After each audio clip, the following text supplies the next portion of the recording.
ዛሬ ያቀረብኩላችሁ ስለ ብልህ ሰው መገለጫ ከሆኑት መካከል ስለ 12ቱ ባህሪያትን ነው።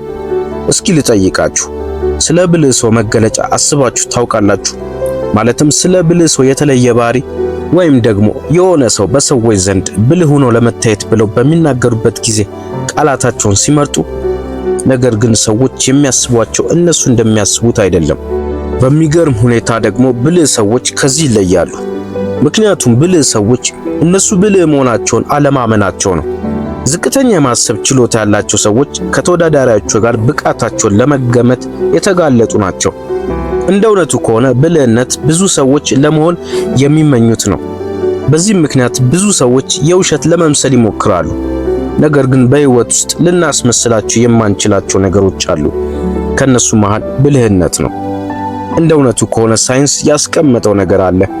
የብልህነትን ከፍታ ሊገልጹ የሚችሉ ብዙ ምልክቶች እንዳሉ፣ እነሱም 12 ናቸው። ቤተሰቦች ይህን ቪዲዮ እስከ መጨረሻው ድረስ ታዳምጡ ዘንድ በትህትና ጠይቃለሁ። አንደኛ፣ የማይጠገብ የማወቅ ጉጉት። ምናልባት ሁሉንም ለማወቅ መሞከር ማስመሰል የተለየ ነገር እንደሆነና ብልህ ሊያስመስላችሁ እንደሚችል ልታስቡት ትችላላችሁ። ምንም እንኳን እንደዛ ብናስብም ሁሉ ነገር እንደማያውቁ ራሳቸውን የተቀበሉ ሰዎች ናቸው ባለ ብሩህ አእምሮ።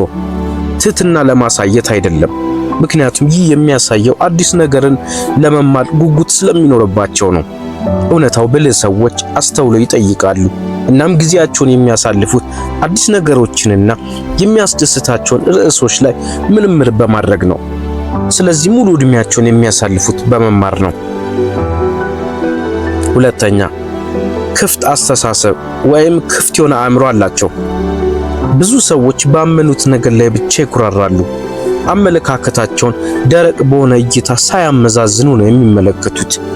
ብልህ ሰዎች የበለጠ የማመዛዘን ችሎታ አላቸው፣ ምክንያቱም ነገሮችን የሚመለከቱት በተለየ እይታ ነው። ከመፍረዳቸው ወይም ከመወሰናቸው በፊት ሁኔታውን ለመረዳት ጊዜ ይወስዳሉ። ይህም ተንኮለኛ አያስብላቸውም። ለዛ ነው አዲስ ሐሳቦችንና ጽንሰ ሐሳቦችን መሞከር የማይፈሩት። ሶስተኛ፣ ዝምተኛ ናቸው። አንዳንድ የተሳሳተ አስተሳሰብ አለ። ዝምተኛ ሰዎች ማህበራዊ ህይወት ላይ እምብዛም አይደሉም። ይህ ግን እውነት አይደለም።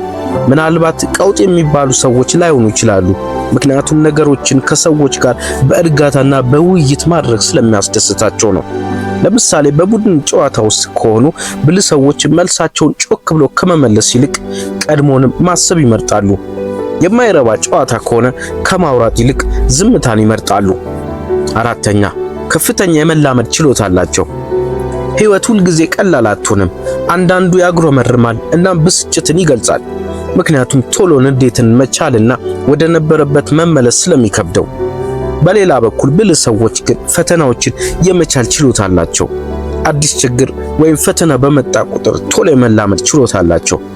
እንደዚህ አይነት ባህሪ ችግርን ከመቋቋም ጋር ይያያዛል፣ ወይም ከደረሰባቸው መከራ ቶሎ አገግመው የመነሳት ችሎታ ይባላል። ብልሆች በጥርጣሬ አይኖሩም እና ምንም ነገር መንገዳቸው ቢመጣ ለመጋፈጥ ዝግጁ ናቸው። ነገሮች እንኳን በእቅዳቸው መሰረት ባይሄድ እንኳን ቶሎ ተመልሰው በፍጥነት ይነሱና በድጋሚ ለመሞከር ይጓጓሉ። አምስተኛ፣ ጠንካራ የሆነ ራስን የመቆጣጠር ኃይል። ጠንካራ የሆነ ራስን የመቆጣጠር ኃይል አላቸው።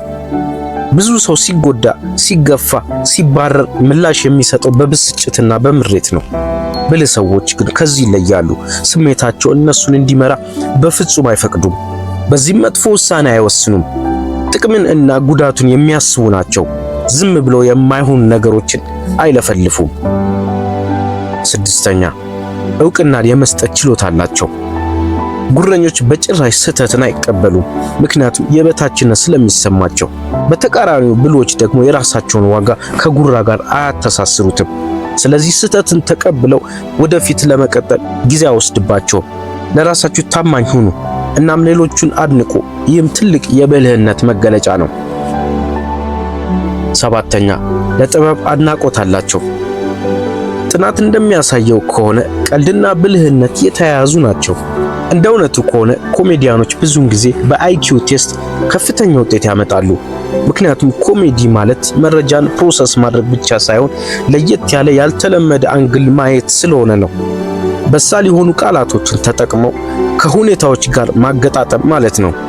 ይህ የተለየ ችሎታና የአእምሮ ልቀት ደባሪ የሆኑ አጋጣሚዎችን እንኳን ወደ ሳቅ የመቀየር ኃይል አለው። 8ኛ ከፍተኛ የሆነ የፈጠራ ችሎታ መኖር። የፈጠራ ሐሳብና የፈጠራ መፍትሄ ለብልህ ሰው የሁል ጊዜ የሚከናወን ትግበራ ነው። ፈጠራ አንደኛው የብልህ ሰው መለያ ነው። ምክንያቱም ከሳጥኑ ውጭ ስለሚያስቡ። ብልህ ሰዎች ነገሮችን ከሌላ አንጻር ስለሚመለከቱ ለችግር መፍትሄ ይሰጣሉ። ሐሳባዊ ነገሮችን ወደ እውነታ በማይታመን ሁኔታ የመቀየር ችሎታቸው ታላቅ ነው። እንዲሁም ደግሞ ጥሩ እይታና በተጨማሪ ለማወቅ መጓጓትና የፈጠራ አእምሮ አላቸው። 9ኛ ጠንካራ የሆነ የራስ ማንነት አላቸው። ብልህ ሰዎች አስገራሚ የሆነ ራስን የማወቅ ስጦታ አላቸው። ይህ ማለት ስለ ልቦናቸውን ጠልቀው ይረዳሉ።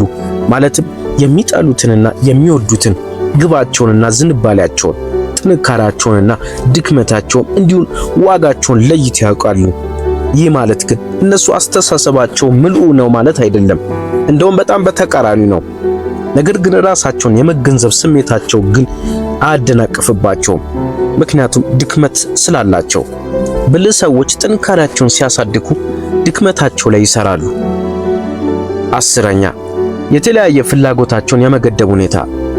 ብልህ ሰዎች አንድ ነገር ለማድረግ ራሳቸውን አይገድቡም። የሚሰሩት የተለያዩ ፕሮጀክቶች ላይ የማዘንበል ሁኔታ ይኖራቸዋል። በጎን የሆነ ስራ እያሯሯጡ የሙሉ ቀን ስራ ሊሰሩ ይችላሉ። እንዲሁም ደግሞ የውጭ ቋንቋ ይማራሉ፣ የሙዚቃ ትምህርት ይማራሉ፣ የትርፍ ጊዜ ስራቸውን ሊሰሩ ይችላሉ። ብዙ ሰዎች ራሳቸውን ዝም ብለው ቢዚ ሲያደርጉ፣ እነዚህ ሰዎች ግን የሆነ የተለየ ነገር ያደርጋሉ፣ በሆነ ነገር ራሳቸውን የሚያሻሽሉበት። 11ኛ ብቸኝነትን ይመርጣሉ። ብልህ ሰዎች ከዓለም ራቅ ለማለት የሆነ ጊዜ ብቻቸውን ማሳለፍ ይመርጣሉ። ይህ ማለት ግን ሰዎችን ይጠላሉ ማለት አይደለም። ይህ ማለት ለራሳቸው ጊዜ ለመስጠትና ያለፉትን የድሮ ልምዳቸውን በማጤን ለቀጣይ ጉዟቸው እቅድ ለማውጣት። ከማህበረሰብ ጋር ብዙ ጊዜ ባሳለፉ ቁጥር ለራሳቸውና ለዝንባሌያቸው ጥቂት ጊዜ እንደሚኖራቸው ስለሚረዱት ነው።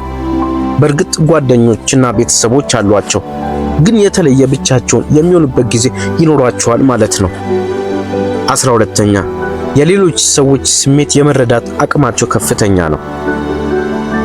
ብልህነት የሚመዘነው ከፍተኛ በሆነ አይኪው ብቻ አይደለም፣ ስሜትን የመረዳት ጠቃሚ የሆነ ነገር ነው። ለስኬት መሳካት ጥሩ ሚና ይጫወታል። ጥሩ ለሆነ የፍቅር ግንኙነትና ለደስታም ጭምር።